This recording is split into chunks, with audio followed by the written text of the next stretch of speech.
네, 반갑습니다. 오늘 7월의 둘째 주일 맞아서 하나님 앞에 예배하는 우리 사랑하는 성도 여러분들의 마음 가운데, 여러분들의 관심과 여러분들의 기도의 제목 가운데 하나님의 선하시고 인자하신 은혜와 평강이 함께 하시기를 주의 이름으로 축복합니다. 복록한 누가복음 11장 1절부터 13절의 본문으로 길 위의 이야기들, 그 두 번째 기도라는 제목으로 하나님 말씀을 증거합니다. 누가복음을 읽고 있는 중에 있습니다. 예수님께서 갈릴리에서 이제 마지막 여행을 예루살렘으로 해 가시면서 예루살렘에서 십자가에 돌아가실 것을 계획하십니다.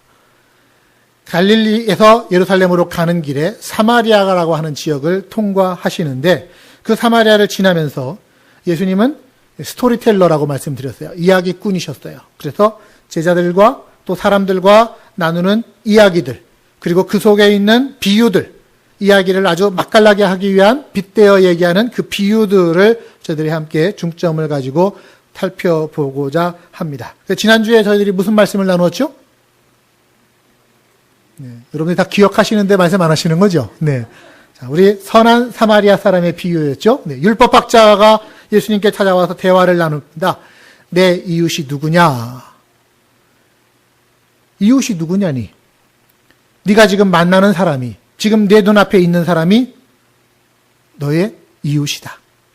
그가 너를 사랑해 주기를 바라지 말고 네가 이웃으로 그를 사랑해 주는 이웃으로 다가가라. 이게 우리 주님의 말씀이셨습니다. 자, 그 뒤를 이어서 오늘 본문으로 가보시면 1절에 이렇게 기록하네요. 예수께서 한 곳에서 기도하시고 마치심에 제자 중 하나가 여짜오되 주여 우리에게도 기도를 가르쳐 주옵소서.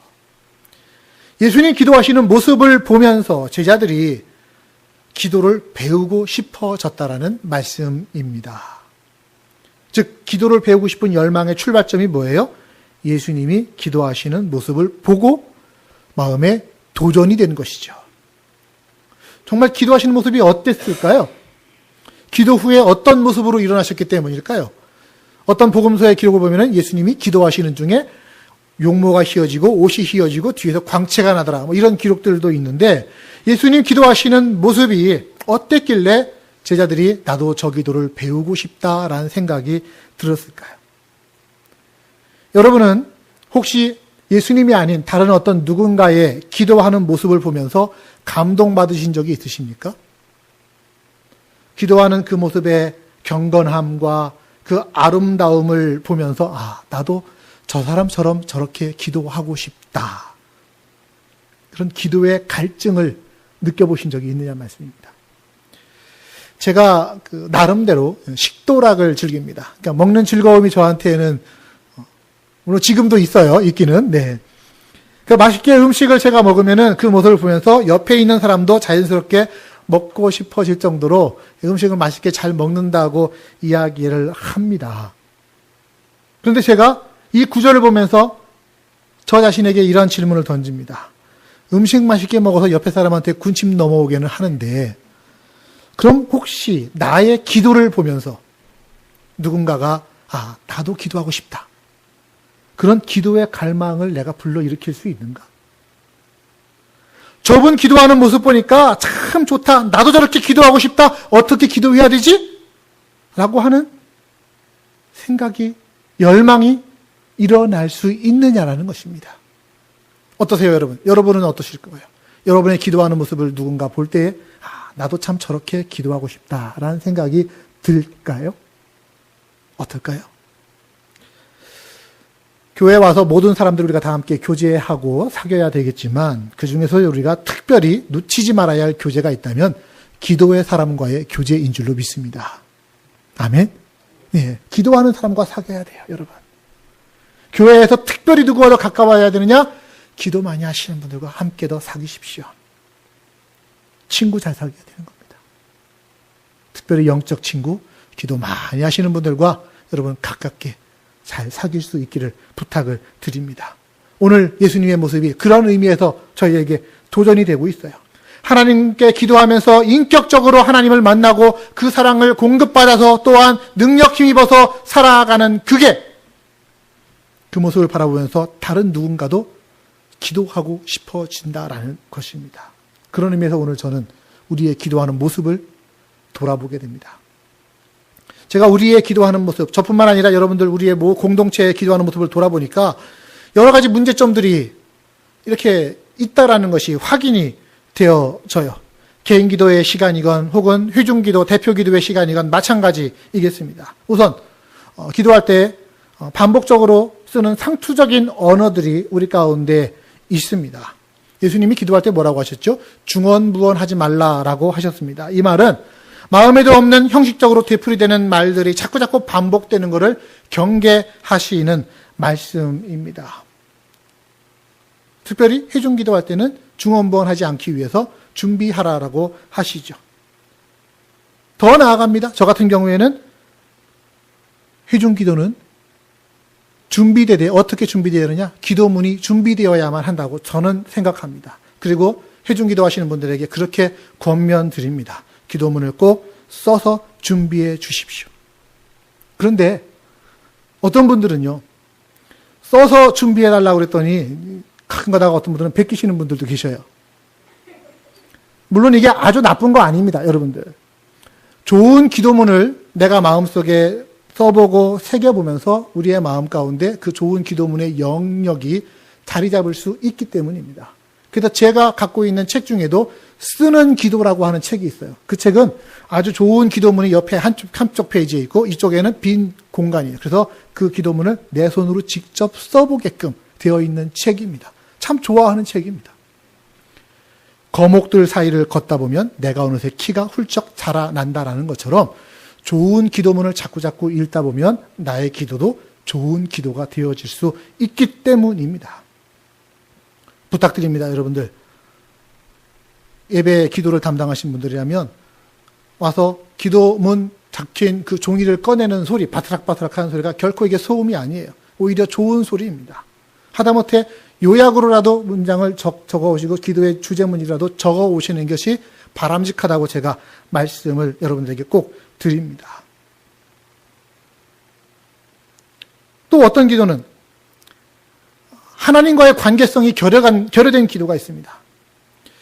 하나님을 얘기하는데 기도의 시작, 하나님 전지하시고 전능하시고 무소부재하시고 상한 갈대를 꺾지 아니하시고 꺼져가는 등불도 끄지 않으시고 하나님에서 쭉 얘기하는데 99가지의 형용사를 하나님 앞에 쫙 붙이면서 나아갑니다. 예, 물론 하나님 그러신 분입니다. 그런데 정작 그렇게 기도하는 그 당사자가 그 하나님이 어떤 분이신지에 대해서 마음으로 느끼지 못한 채 울리는 소리라고 한다면 감동이 덜할 수밖에 없겠죠. 우리는 하나님과 기도할 때 교제하면서 기도하는 것입니다. 이것은 하나님과 인격적으로 만난다는 거예요. 그런데 너무 하나님에 대한 어떤 형용사에 막 치중하다가 하나님을 비인격적으로 만날 수 있는 가능성들이 우리 안에 또한 많이 있다는 것을 우리는 알아야만 될 것입니다. 또 어떤 기도는 너무 자기중심적인 기도가 있습니다. 기도를 하실 때 개인 기도야 물론 상관이 없죠. 너무 자기만의 세계에 빠져서 자기만의 방법으로 자기만의 언어로 그리고 자기를 주장하면서 자기 입장만 가지고 기도하면 회중 기도에서는 좀 이러면 곤란할 수 있는 겁니다. 특히 회중 기도에서 문제되는 경우는 이런 경우입니다. 기도하는 중에 설교를 하거나 기도하는 중에 남을 가르치시는 분들이 가끔 가다가 계실 수 있습니다. 제가 한국 이번에 방문했을 때 저희 친구 목사랑 잠깐 얘기하는데 실제로 있었던 일이에요. 그 친구 목사님네 교회에서는 어떤 분이 기도하시는데 이런 기도를 하실 때요. 하나님, 우리 목사님의 교회 예산을 낭비하지 않게 해주시고 회중기도 시간에요. 회중기도 시간에 우리 목사님의 교회 예산을 낭비하지 않게 해주시고 우리 목사님이 설교를 너무 길지 않게 해주시기를 바라고 그래서 제가 설교 너무 길지 않게 하기 바래요. 개인 기도 때 이렇게 하는 것도 사실은 문제가 될 수 있죠. 왜? 남을 정죄하면서 하는 기도가 될 수 있거든요. 이 사람 문제 있어요 하면서 그를 고발하는 기도가 될 수 있기 때문에 문제될 수 있는 기도입니다. 또 어떤 분들은 기도하시는데 하나님, 내가 하나님 앞에 맡겨드리는 거는 요거예요. 나머지 거는 건들지 마세요 하시는 태도가 있어요. 즉 내가 자신 있는 분야는 내가 할 테니까 여기는 don't touch. 대신 내가 하나님께 맡겨드리는 거, 요 기도, 요 내용, 요거는 하나님 내 뜻대로 알아서 해주세요. 아니, 하나님 뜻대로도 아니고 내 뜻대로 해주세요. 이러면서 기도하는 경우들이 있습니다. 즉, 내 전문 분야는 자기가 하나님보다 낫다라고 하는 그런 착각 가운데서 기도하는 것이죠. 여러분, 지금 이런 얘기들이 여러분들하고 전혀 관계없는 얘기 같죠? 우리의 기도 가운데도 이런 기도의 실수 혹은 문제점들이 드러날 수 있습니다. 가끔은 여러분의 개인 기도든 어떤 회중 기도든 한번 녹음을 해서 들어보세요. 내 기도가 지금 어떻게 진행되고 있는가를 알아보시면 또한 고쳐야 될 것들도 우리는 또 알 수 있게 될 것 같습니다. 잔소리 같이 들리시죠? 예, 잔소리이기도 합니다. 하지만 잔소리를 안 들으시는 방법은 빨리 고치는 방법밖에 없습니다. 자, 기도를 가르쳐 주세요 라고 하는 제자들의 요청에 예수님이 기도를 가르치시는 게 오늘 본문 내용입니다. 그게 세 단락으로 나누어져요. 예수님이 3번의 이르심을 했다라고 기록되어 있는데 2절부터 4절에 주님이 가르쳐 주시는 기도가 나오고요. 또한 5절부터 8절에 가니까 기도에 대한 비유로 밤중에 떡을 빌리러 온 친구의 이야기가 나옵니다. 그리고 9절부터 13절은 그것에 대한 부연 설명들이 이어지고 있습니다. 우선 볼까요? 예수님이 가르치신 기도 어떤 내용입니까? 2절 예수께서 이르시되 너희는 기도할 때에 이렇게 하라. 아버지여 이름이 거룩히 여김을 받으시오며 나라가 임하시오며. 예수님이 제자들에게 가르쳐 주신 기도는요, 아주 짧은 기도였어요. 단어로 치면은 원문에 약 38개의 단어. 아주 천천히 기도해도 22초면 끝나더라고요. 아주 굉장히 짧은 기도입니다. 여러분, 이 기도를요, 주기도문이라고 하는 이름으로 알고 있다고 해서 이것이 예수님의 기도라고 생각하시면 안 됩니다. 예수님의 기도는 이게 아니에요. 이것은 예수님이 가르쳐 주신 기도예요. 우리에게 이렇게 기도하라고 샘플로 주신 기도이지 예수님이 기도를 이렇게 하신 것이 아닙니다. 예수님의 기도는 가장 대표적인 것이 요한복음 17장에 나와 있는 대제사장으로서 이 세상과 사람들을 위하여 하나님께 기도한 내용들이 있죠. 그런 게 예수님의 기도입니다. 지금 이 기도는 기도를 가르쳐달라라고 하는 요청에 대해서 기도는 이런 거야. 정의를 내리시지도 않고 구구절절 설명하시지도 않고 샘플을 보여주시면서 이렇게 기도하면 돼 말씀하시는 겁니다. 자, 여러분들도 이 기도를 잘 알고 계십니다. 주님이 가르쳐 주신 기도 나 알고 있고 나는 암송도 잘해. 그럼 끝입니까? 암송 단순히 하라고 주신 기도가 아니라 기도할 때에 이렇게 기도하라고 하셨기 때문에 우리는 이 기도를 바탕에 두고서 우리의 기도를 해 나가시는 것이 바람직한 것입니다. 자, 어떻게 기도해야 될까요? 기도는 간구하는 것입니다. 그렇죠? 간구하는 거예요. 예수님이 가르쳐 주신 이 기도 역시 간구하는 내용을 담고 있습니다. 양식을 주세요. 용서해 주세요. 시험에서 보호해 주세요. 그런데 이런 간구보다 먼저 간구해야 될 것들이 있다라고 우리에게 보여집니다. 뭐라고 하죠? 본문 보니까 이름이 거룩히 여김을 받으시고, 여기서 말하는 이름은 하나님의 이름, 또 아버지의 이름입니다. 하나님 아버지의 이름이 거룩히 여김을 받으시고 하나님 아버지의 나라가 임하시고, 즉 먼저 구해야 될 것들을 우리에게 가르쳐 주십니다. 여러분, 기도는요, 시작할 때 어떻게 시작하느냐에 따라서 그 기도의 전체가 결정되는 경우가 많습니다. 시작하자마자 하나님 나 일용할 양식도 주시고 죄에서 사해 주시고 하면서 나아가면, 우리가 부모로서 자녀를 키울 때 대짜고짜 아버지한테 와가지고 아버지 나 필요한데 얼마 줘요? 이러는 거하고 똑같아요. 바뀌어놨나? 이런 생각이 가끔 들 때가 있죠. 그거보다 좀 더 기술적인 건 뭐겠습니까? 오늘 아빠 오늘도 애쓰셨어요. 아빠 오늘도 힘드셨죠. 안마도 하고 이렇게 하면서 뻔히 보이는 수작이지만 그러면서라도 아빠 나 이것이 필요한데요 하면은 지갑 털어주는 거지요. 지금 무엇을 달라고 기도해야 할지, 아버지가 기뻐하는 기도가 무엇인지 그것을 먼저 기도하는 것이 우선적인 순서라고 가르쳐 줍니다. 그럴 때 아버지가 들으면 그 녀석 참 기특하다라는 생각을 하시게 되는 거예요. 물론 우리가 처음 예수 믿고 신앙생활 하다 보면은 처음에는 이런 순서도 없어요. 닥치는 대로 그냥 기도하고 뭘 기도해야 되는지도 모르면서 막 기도하기 시작하죠. 심지어 어떤 분들은 목사님 집에서 키우는 강아지를 위해서도 기도해도 됩니까? 하세요. 괜찮습니다. 안 하는 게 문제지, 기도 안 하는 게 문제지, 기도하셔도 괜찮아요. 하나님은 우리의 기도의 영역이나 범주를 제한해 두시지 않으셨습니다. 우리는 양식을 위해서도 기도해야 되고, 사업의 발전을 위해서도 기도해야 되고, 가족들을 위해서 당연히 기도해야 되겠죠. 얼마든지 기도할 수 있습니다. 그러나 그렇게 기도하면서도 우리의 기도의 내용과 제목이 점점 성장해야죠. 성숙해야 되는 숙제가 우리에게 있습니다. 어떻게? 어떤 기도가 하나님을 더 기쁘시게 하는 기도인지, 하나님은 우리가 어떤 기도를 드릴 때 더 좋아하시는지 관심을 갖고 기도하는 것입니다. 신앙생활에 아주 중요한 것, 하나님 아버지의 뜻을 아는 것이지 않습니까? 모든 종류의 간구를 다 허락하셨다 하더라도 먼저 기도해야 될 것, 하나님의 나라, 하나님의 뜻, 하나님의 영광을 위해서 먼저 기도하는 것이 순서상 바른 기도라는 것을 우리 주님은 우리에게 가르쳐 주시는 겁니다. 자, 그러고 난 후에 필요한 것을 간구하라는 거죠.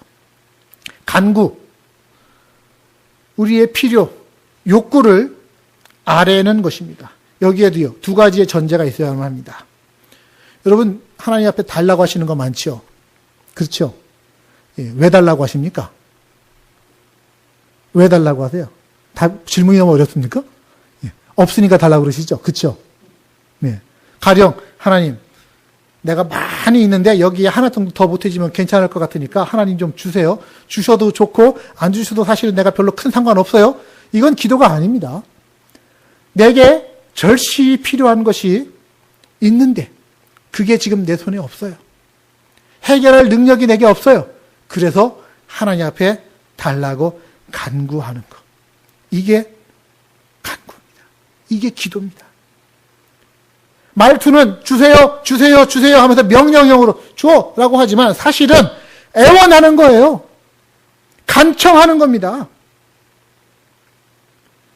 나의 인생에 내가 살아가는데 필요한 것을 내가 지금 갖고 있지 않기 때문에 기도는 이것을 인정하는 것입니다. 내게 필요한 것을 내가 지금 갖고 있지 않다. 그래서 나는 가난하고 나는 궁핍하고 나는 곤궁한 존재이다. 내 생존을 위해 필요한 것이 내게 없어요. 하지만 하나님께 기도하면은 주실 것이다. 이걸 믿고 기도하는 것입니다. 자, 내게 필요한 것이 내게 없다. 이것이 첫 번째 전제라면 두 번째 전제는 뭐겠습니까? 그것을 내가 다른 어디가 아니라 하나님께 의존하겠다라는 자세가 바로 기도라는 것을 여러분 믿으시기를 바랍니다. 우리가 기도하는 내용이 뭐겠습니까? 네, 그것은 하나님께 달렸어요 라고 하는 뜻입니다. 하나님, 나는 가난해요. 예수님이 팔복을 얘기하시면서 뭐라고 하셨습니까? 심령이 가난한 자가 복이 있다고 말씀하시지 않았어요? 하나님, 나는 거지예요. 내 능력을 넘어선 필요가 지금 나한테 있는데 이것이 절대적으로 채워져야 되는데 이거 채울 수 있는 길 나는 다른 사람한테 가지 않겠습니다. 어떤 형한테 구하지도 않겠습니다. 나는 그저 다만 사람이 아니라 하나님 앞에 이것을 갖고 나갑니다. 이 자세가 기도하는 자세입니다. 그러므로 우리가 무엇을 구하느냐도 중요하지만 누구에게 구하는가라고 하는 것을 분명히 해야 바른 기도가 되어질 수 있습니다. 기도한다라는 것, 자기에게 하나님이 절대적으로 필요하다라는 것을 인정하는 것이고 그 인정을 바탕으로 오직 하나님 앞으로 나아가는 것입니다. 우리 여러분들도 여러분의 기도 생활 가운데 여러분에게 꼭 필요한 것을 하나님께만 의지하면서 하나님께 기도할 수 있는 여러분들 되시기를 주님의 이름으로 축복합니다. 자, 이렇게 기도를 하나님 앞에 가난한 마음으로 나아가는 자세가 필요하다라고 예수님이 말씀하시면서 한 이야기를 들려주십니다. 자, 그 이야기가 비유의 이야기인데요. 잘 아는 비유죠. 멀리서 친구가 여행해서 자기 집에 방문을 왔습니다. 하루 종일 여행한 그 친구에게 뭔가 대접하고 싶어도 대접할 것이 없습니다. 그래서 자기 이웃집에 살고 있는 다른 친구에게 한밤중인데 찾아가서 문을 두드립니다. 야, 친구야. 멀리서 내 친구가 지금 왔는데 내가 그를 먹여야 되는데 내게 아무것도 없다. 나에게 떡 좀 빌려다오. 그러면 그 친구가 잠결에 막 눈을 피면서 일어나가지고서 뭐라고 할까요? 아니, 이 친구야. 한밤중에 무슨 난리야. 아무리 친구라도 그렇지, 아무리 이웃이라도 그렇지, 지금 자는 거 안 보여? 하면서 줄 수 없다고 그러겠느냐? 도리어 그 간청함 때문에 필요한 먹을 것을 줄 것이다 라고 하는 비유의 이야기를 예수님이 지금 하신 거예요. 여러분, 이 비유에서 우리가 한 가지 단어를 붙잡고 있습니다. 그게 뭐냐면 간청이라고 하는 겁니다. 간청. 이것을 잘못 이해하면 강청이 됩니다. 간청과 강청은 다른 거예요. 간청은 애원하고 요청하는 것이지만 강청은 뭡니까? 강제로 청하는 겁니다. 끈질기게 억지로 청하는 겁니다. 우리가 옛날에는 그래서 이 성경을 이렇게 읽었어요. 강청하는 것이라고. 그리고 강청 기도가 효과가 있다고 들었습니다. 이 간청함이요. 영어로는 뭐냐면 the mass boldness, 대담성이고요. unfortunate, 집요한 거. 그리고 persistence, 끈덕진 거. 이런 단어로 번역이 되어지는 거예요. 전통적으로 우리는 이 비유를 이렇게 이해합니다. 만일 집주인이 그 요청 들어주지 않으면 빌려온 친구가 너 줄 때까지 내가 여기서 네 잠 못 자게 하면서 끈적지게 기다릴 거야 하면서 다리 깔고 앉을 거라고 하는 생각 때문에 내키지 않지만 할 수 없어서 떡을 준다. 그래서 상대를 질리게 해서라도 얻어내는 것, 이것을 우리는 강청이라고 배웠습니다. 여러분, 여기에 은혜 받으시면 아니 되시옵니다. 이 비유는 그 얘기가 지금 아니에요. 귀찮게 졸라대면 마지못해서 준다고? 하나님한테도 똑같다고? 하나님이 우리한테 주시려고 하는 마음이 없는데 우리가 막 졸라대면 할 수 없어서 주시는 분이라고? 오해입니다. 이 비유의 정확한 뜻이 뭐냐고요? 사람들은 이렇게 간청하면 그 필요를 들어주는데 하물며 하나님이 어떤 분이신데 그걸 안 들어주시겠느냐라는 거예요. 즉, 요청하는 자의 태도로서의 간청함이 아니고요. 요청받는 자의 마음 자세로서의 간청함입니다. 그럴 때 이 간청함은 다른 뜻이 됩니다. 뭐냐고요? 나한테 누군가라도 요청하면 나는 나의 이름을 위해서, 나의 체면을 위해서라도 내가 다 응답하겠다라고 하는 뜻이에요. 즉, 인간의 기도에 반드시 응답하시는 하나님의 성품을 표현할 때에 이 단어를 지금 쓰고 있는 거예요. 하나님을 여러분 오해하시면 안 됩니다. 하나님 마지못해 주시는 분이 아니에요. 로마서 8장 32절은 말씀합니다. 자기 아들을 아끼지 아니하시고 우리 모든 사람을 위하여 내어주시니가 어찌 그 아들과 함께 모든 것을 우리에게 주시지 않겠느냐. 비유의 그 친구는 잠든 친구를 깨웠지만 하나님은요, 졸지도 아니하시고 주무시지도 아니하시는 분입니다. 인간끼리는요, 빌리면은 갚아야 되는 거예요. 기브 앤 테이크입니다. 그러나 하나님은 어떤 분이십니까? 후히 주시고 꾸짖지 아니하시고 사랑 많으시고 내 머리카락까지 다 세시고 내 필요를 다 아시는 분, 나에게 관심을 가지고 계신 분. 그런 하나님께 왜 기도하지 않는가? 이 예수님의 도전인 거예요. 그러니까 기도하는 자는 그런 하나님에 대한 신뢰와 믿음을 가지고 기도해야 한다라고 하시면서 이 비유의 말씀을 우리에게 주시는 것입니다. 결국 이 비유의 초점은 우리가 어디로 향해야 되느냐? 기도할 때 하나님의 응답하심을 기대할 뿐만 아니라 믿으면서 기도하는 것입니다. 여러분 묻습니다. 여러분은 기도할 때에 하나님의 응답하심을 믿으십니까? 믿으십니까? 예, 하나님은 우리의 기도에 응답하셔요. 한밤중에 찾아가서 떡을 달라고 문을 두드립니다. 그 용기가 어디에서 나옵니까? 관계 때문입니다. 관계. 저 사람 내 이웃이고 내 친구야. 내가 부탁하면은 친구 관계니까 안 들어주겠어? 이게 그 관계를 의지하는 거예요. 혹시라도 여러분에게 누군가 무슨 부탁을 하면 그 부탁하는 사람은 기대를 가지고 부탁을 하는 겁니다. 관계를 바탕으로 해서 기대를 가지고 부탁하는 거니까 웬만하면 들어주십시오. 웬만하면.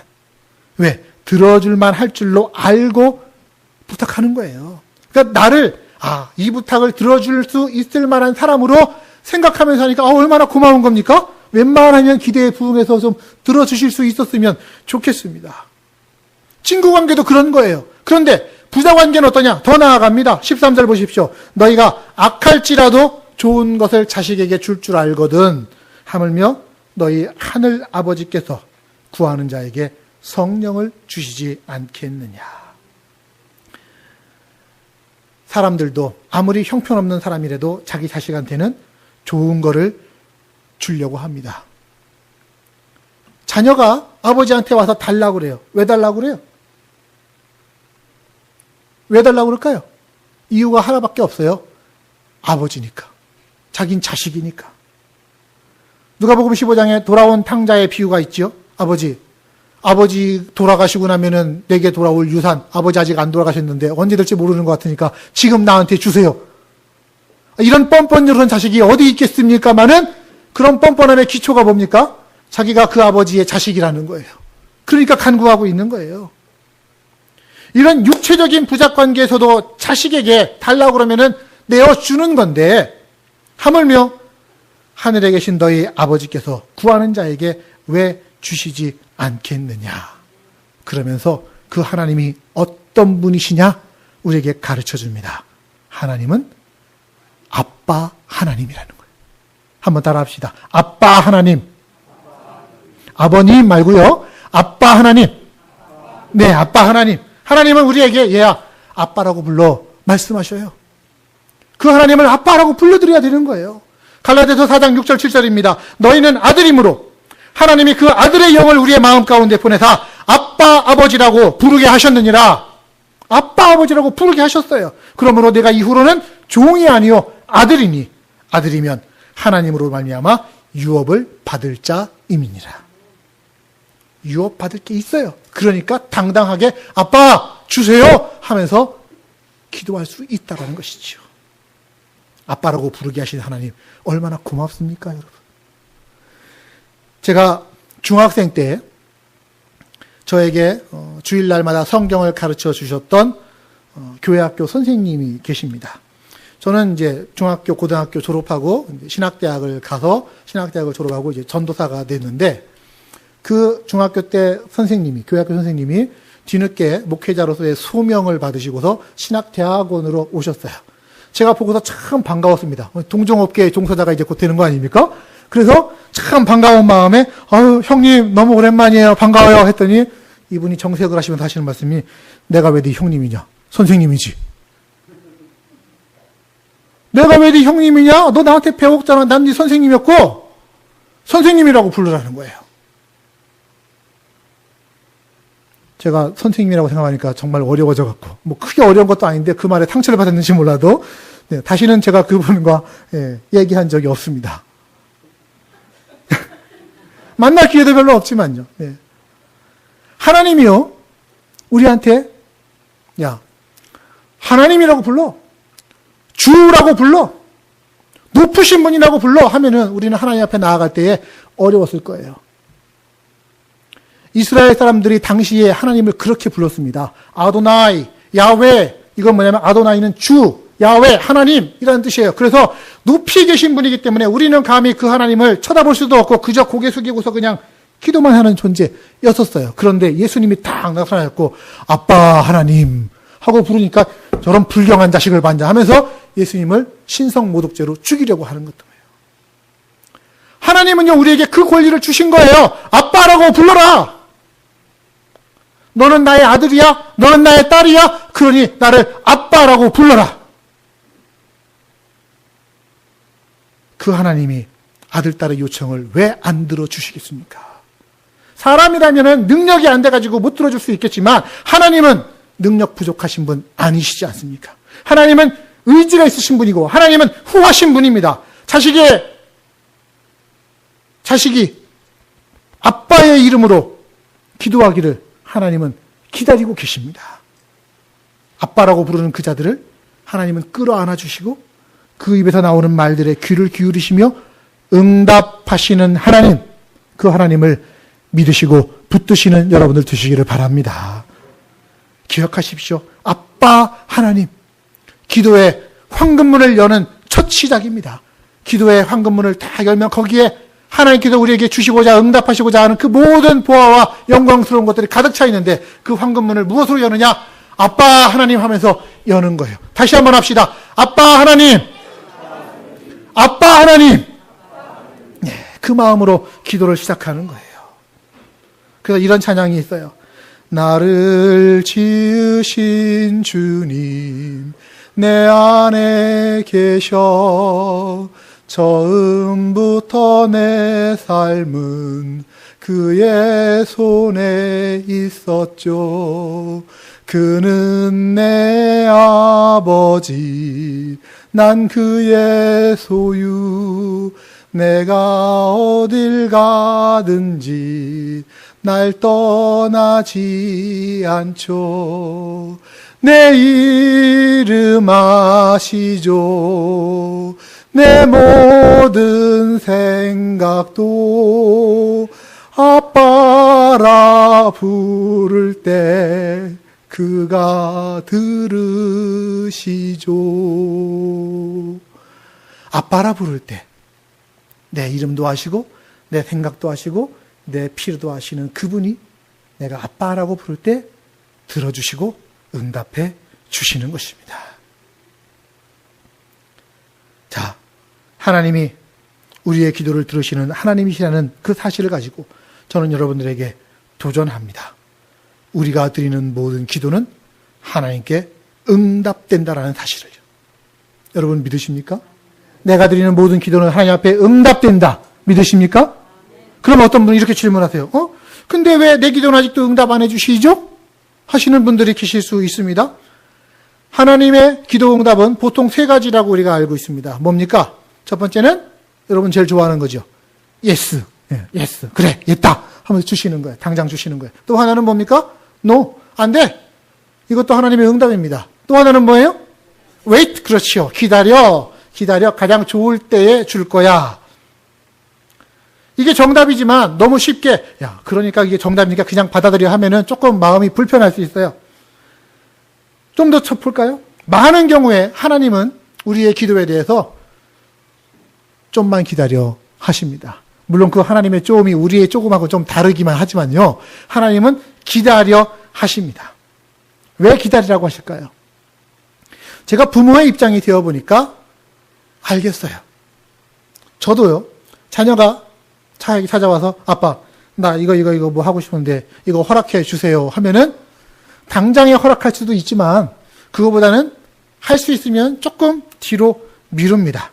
이유는 두 가지예요. 하나는 불로소득의 정신을 함양시키지 않기 위해서. 왜? 이거 구하면 찌깍찌깍 나오는 자동 자판기구나 하다 보면은 너무 쉽게 얻는다라고 생각하면서 그거의 진정한 가치를 모를 수 있기 때문에 조금 뜸을 들였다가 주는 게 좋습니다. 여러분 부모 교육 이거예요. 조금 뜸 들였다가 주실 필요가 있어요. 그러면서 뭐라고 얘기하느냐? 기도의 필요성을 가르쳐 주세요. 야, 너 그거 정말 네가 원하는 거면은 하나님 앞에 기도해. 엄마 아빠도 이 문제를 놓고 하나님 앞에 기도해 보면서 하나님이 어떻게 응답하실지를 우리 기다려보자.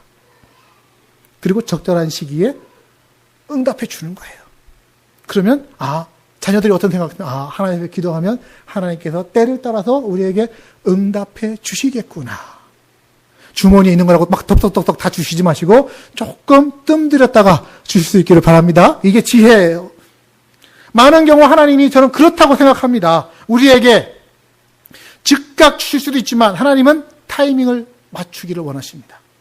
그러면서 우리에게 기대하시죠. 지속적으로 그 문제를 놓고 기도하면서 지속적인 기도의 중요성이 얼마나 큰지를 깨닫게 하시고자 하는 겁니다. 여러분 기도 한 번만 하고서 그치는 게 아닙니다. 저도 옛날에는 이렇게 생각했어요. 하나님이 귀머거리냐?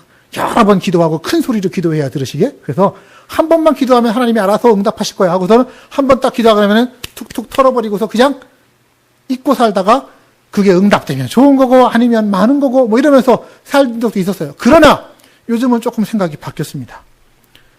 지속적으로 기도해야 할 필요성을 가르쳐 주시기 위해서라도 하나님은 때를 늦추시기도 하신다. 그러면 나는 그 기간 동안 하나님 한번 알려드렸으니까 하나님 알아서 하세요. 그게 아니라 하나님 제가 지난번에 기도한 거 또 기도해요. 하나님 이거는 강청이 아닙니다. 간청하면서 지속적으로 기도하는 거예요. 그럴 때 하나님께서 그 때를 가장 좋은 때로 맞춰 주시는 겁니다. 우리가 기도의 대가라고 알고 있는 몇몇 사람들이 있는데 그중에 조지 뮬러라고 하는 사람이 있습니다. 얼마나 기도의 대가냐면 인생을 살면서 5만 번 정도의 기도의 응답을 받았대요. 여러분 5만 번 기도 응답 받으려면 자기가 이렇게 기도 응답 받은 걸 다 적었더니 5만 명 정도가 되더라는 거예요. 그 정도면 하루에 몇십 건씩 기도 응답을 받았다라는 것입니다. 그런데 이 조지 뮬러가 가장 많은 시간 공을 들여서 기도한 제목들이 몇 개 있는데 그 중에 하나가 뭐냐? 자기 어렸을 적 친구들이에요.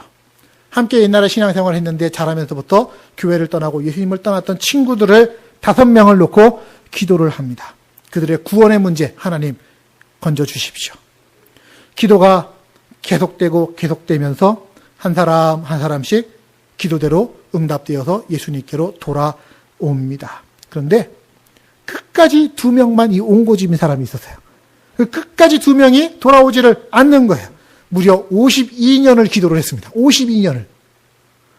나이가 들어서 이제 뮬러가 인생의 마지막에 가까운 것을 알게 됩니다. 주위 사람들에게 부탁해서 내가 사랑하는 교회에서 마지막으로 하나님 말씀 전할 수 있는 특권을 주십시오.